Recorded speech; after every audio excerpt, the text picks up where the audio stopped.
Good evening, ladies and gentlemen. Welcome to Reference Point. I'm your host, Dave Kocharhook. Pleasure to have you here today watching, because today we're going to be talking about a topic that you can't get away from here in Silicon Valley, and that's the topic of the unhoused. And the reason I say you can't get away from it is because it's in the news all the time, and you see people who are living on the streets, etc., just about everywhere you go.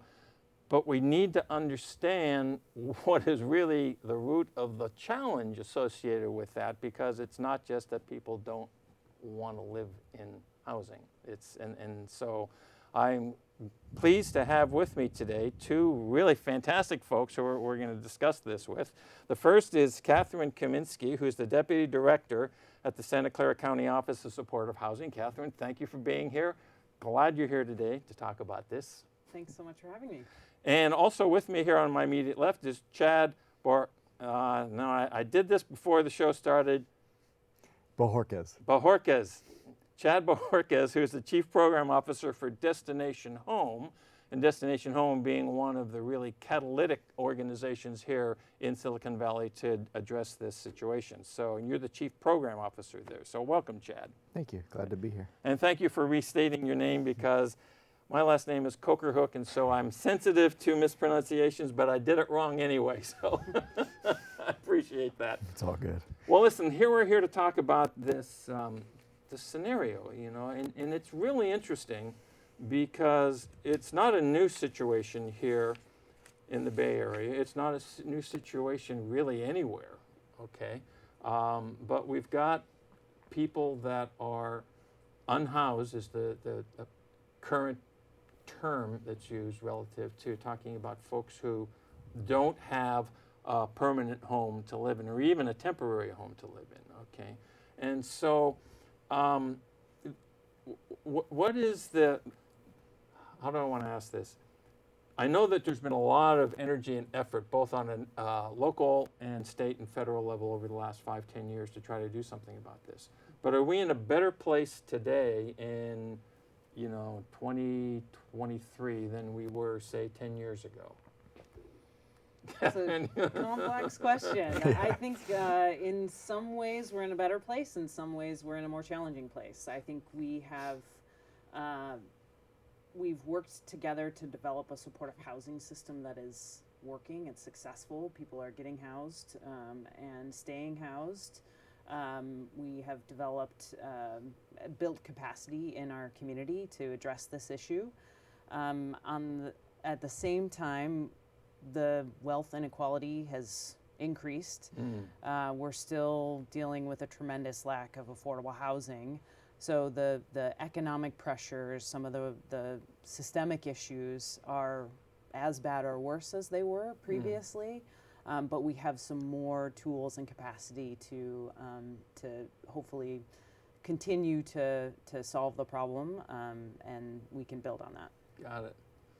Chad, Destination Home is on the front line of this type of situation. And a thought that just occurred to me, it's not on the list here, but I know that the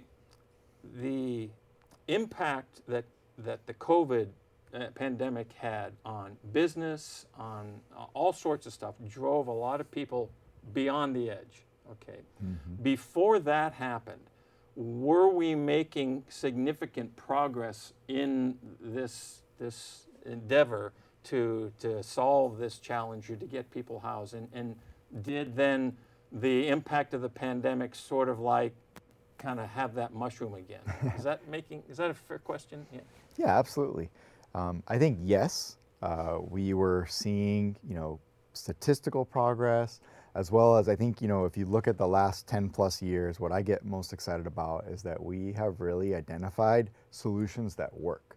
So we know how to house people, even people who have a lot of challenges or barriers, mental health issues, addiction issues, et cetera.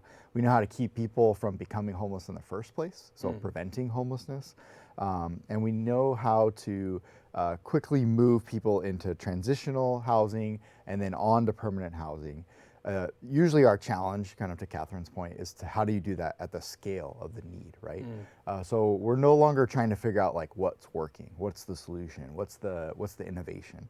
COVID did have a very big impact, and I would say delayed progress in some ways. We did have a lot of silver lining successes coming out of COVID, things that really accelerated around the use of technology, et cetera. But it did delay, and I would say that the problem, or it surfaced more people who needed help than we knew about before. So now we're in this kind of new world where COVID isn't, it's not, we don't have all the additional funding or tools available that we had during COVID to help people. And so, now we just have a lot more people who need help. And so the scale is kind of larger, and that's why we're seeing, perception-wise, a lot of people are like, how are we making progress? We're not really making progress. We're kind of treading water. Got it. Catherine, one of the things that you were mentioning to me as we were talking in the lobby there is that here in Silicon Valley, in Santa Clara County specifically, that there's a collaborative effort between a number of organizations that is relatively unique in addressing this problem. Can you speak to that? Yeah, I think here in Santa Clara County, I want to say around early 2010s to mid 2015, around 2015, there was a shared commitment around this collective impact model, and that was agencies like Destination Home leading the way, bringing the county, the city of San Jose, other cities in our community, our nonprofit organizations into what initially was a process to develop our community plan, and everybody working together to really say we're in this as a community, not one agency trying to do one thing, another agency trying to do another, but really working together to figure out how we all sort of play a role. I think what's really special about working in this community with folks like Chad and many of the great people we work with is there's not only that shared commitment to help the people who are most vulnerable, we're all here, I think, for the same cause, but also a commitment to hold each other accountable to what we say we're going to do. And that is pervasive across the county, across the many organizations that are doing this work. This is not a county initiative. It's not a Destination Home initiative. The work is going to take every organization and just neighbors supporting this effort for us to really, truly make progress. Right. There was a meeting, an online meeting in June. May, I guess it was. March? Whenever it was. And there was an online meeting that I ultimately had an opportunity to see the replay of because I wasn't able to attend the original one. But what was fascinating to me was the number of organizations that were represented there, and the different areas that they addressed. There was one woman whose focus had to do with specifically healthcare. There was a gentleman there who was dealing with youth situations and the problem that kids who age out have. There was, there were at least, 8 or 10 different groups that were represented, and they were all speaking in a very collaborative way. So for me, that was quite refreshing. And this is not representative of how it happens elsewhere, is what you're trying to tell me? Yeah, I think so. I've worked with other communities. I think what we have here is unique in that there is very little ego. It's not to say that we don't disagree on strategy or disagree on the way, the highest priority. But when we disagree, there's a shared commitment to come to the table and figure it out rather than go our separate ways. Cool. We know we're operating in a situation where we have scarce resources in terms of meeting the needs, and that requires, for us to be successful, we have to all work together. Cool. All right. Well, let's dig in a little bit into the meat of the topic of the challenge. You've got a couple of boards here that present some information, and I've got some of those in individual slides that we'll probably bring up so that the audience can see what we're talking about there. But let's start with getting a feel for what is the makeup of the challenge. Approximately what's the population size right now of the unhoused in the county? Do we have a feel for that? Sure, we have a few different ways that we look at that. The most common way is we do every other year we do a point-in-time count estimate, which involves recruiting hundreds of volunteers.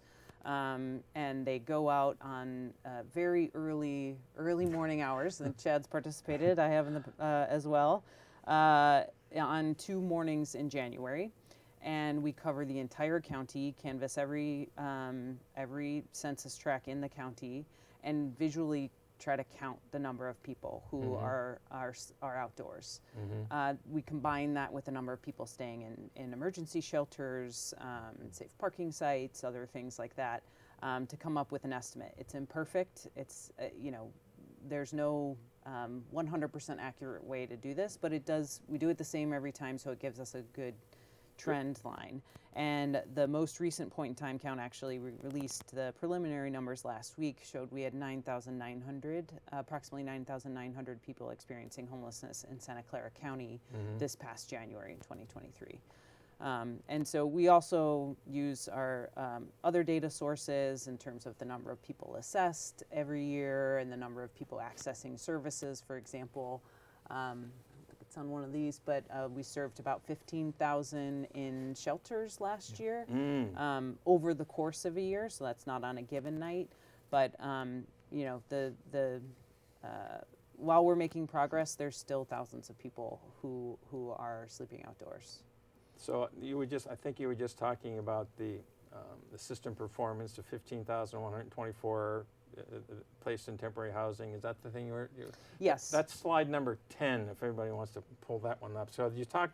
And this is you talk about stable housing, temporary housing in shelters, and then preventative assistance. And so maybe we can talk about those 3 areas.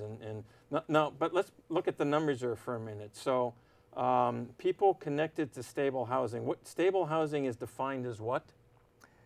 Stable housing is permanent, affordable, so it could be wide-ranging from the brand new units that we as a community have been developing for extremely low-income people and formerly homeless people.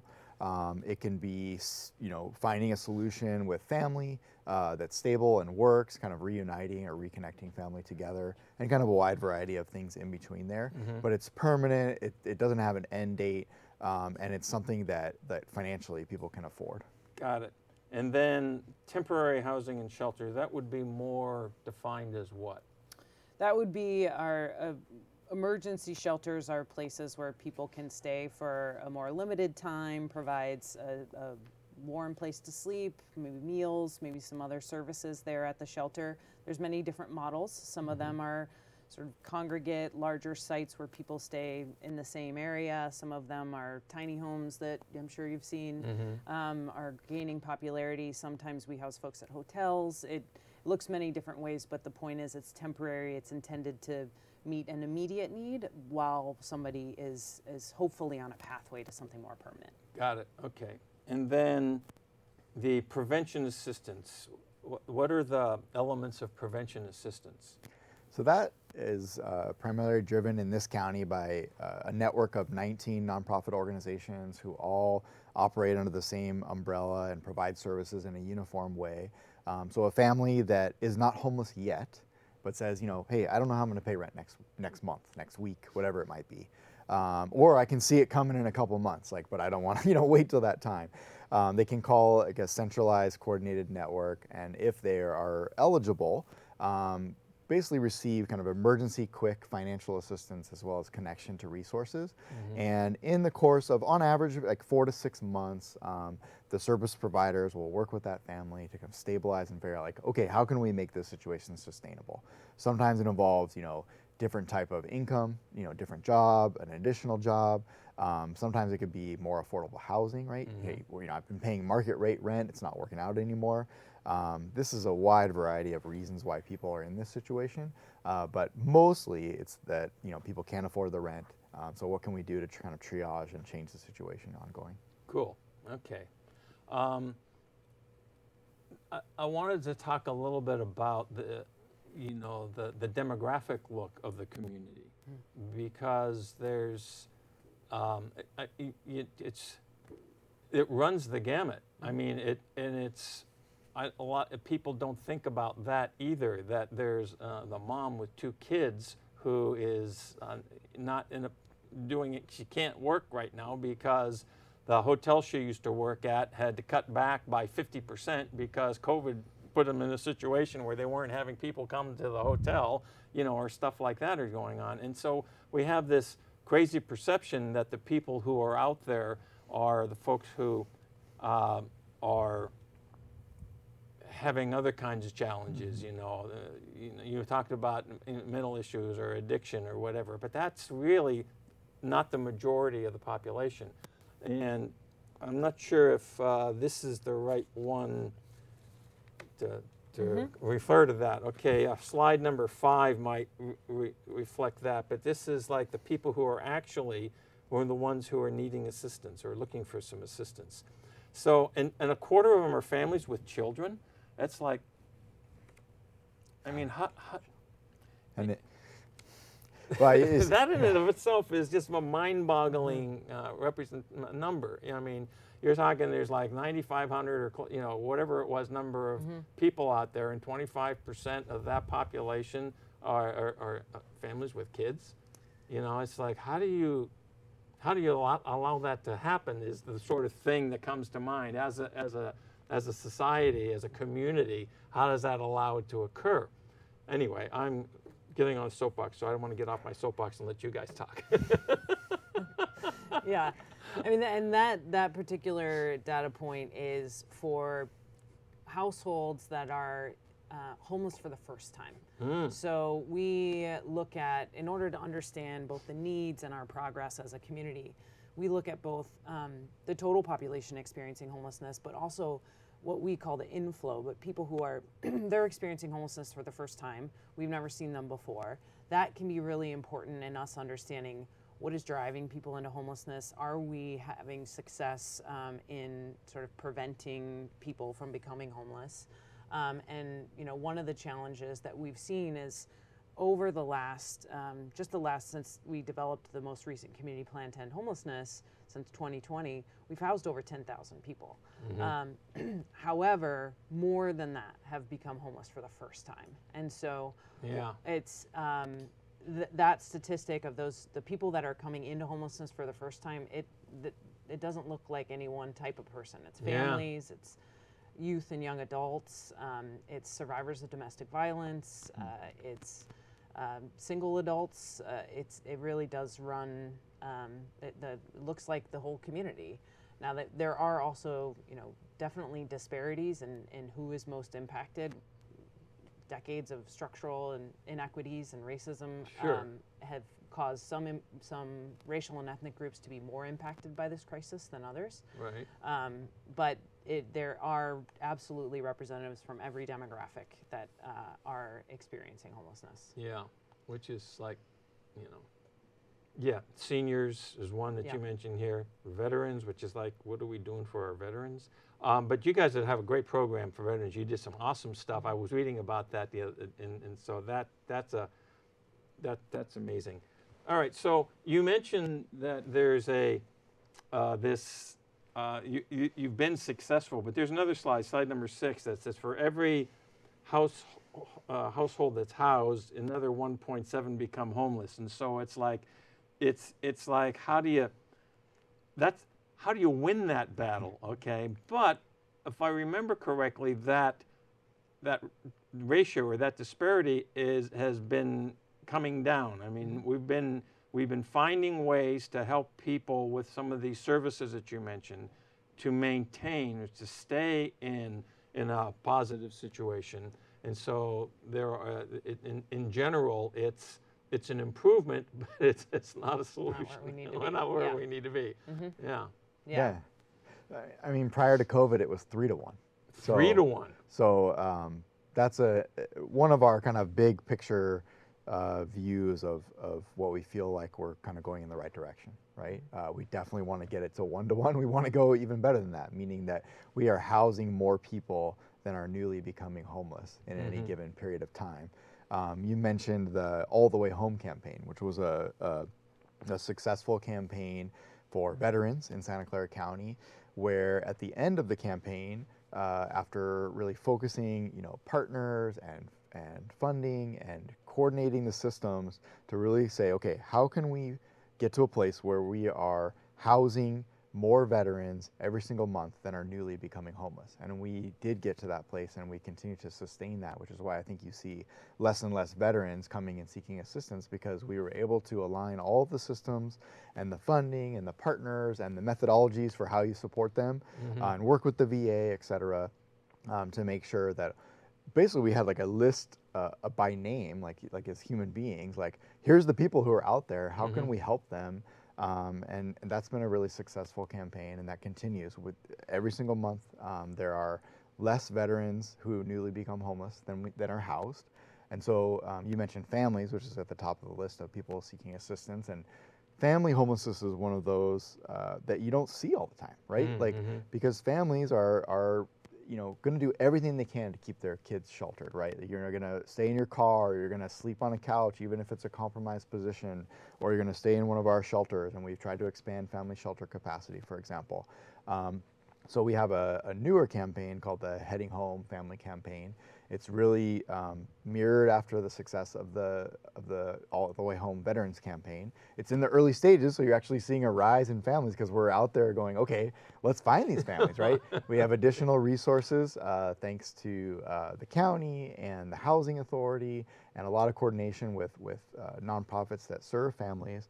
So we're out there like literally trying to find families, get them on the list so that we can say, okay, here's the families, here's the actual makeup, here's their names and where they are, and connecting them one by one with vouchers for housing ongoing. And then of course with families, you have additional expenses, you have schools to think about, and like bigger apartment sizes. So that's where you see kind of it's harder to go from being homeless with children to being housed, because you just have so many different things to worry about. Right. Wow. So when did this initiative start? It kicked off last year. So we're in the early stages, and so we have actually been able to connect nearly 600 families, I think, so far to vouchers that this wasn't happening prior to a year ago. So this is a really exciting effort, and I think to try to address what we know, which is like there's a big animal issue that we have, like as Catherine mentioned, nearly 10,000, unhoused people outdoors in Santa Clara County, or unhoused in Santa Clara County.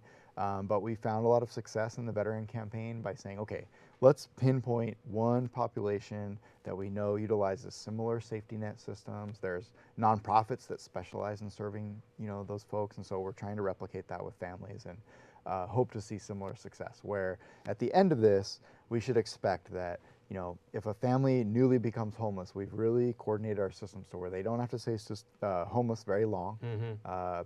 And we've been able to pick them up and get them housed quickly, and that they have the specialized support that they need, right? Like a 50-year-old veteran does not need the same kind of supportive services that a 25-year-old single mom with 2 kids needs. Right. Well, what I took away from what you were saying is that the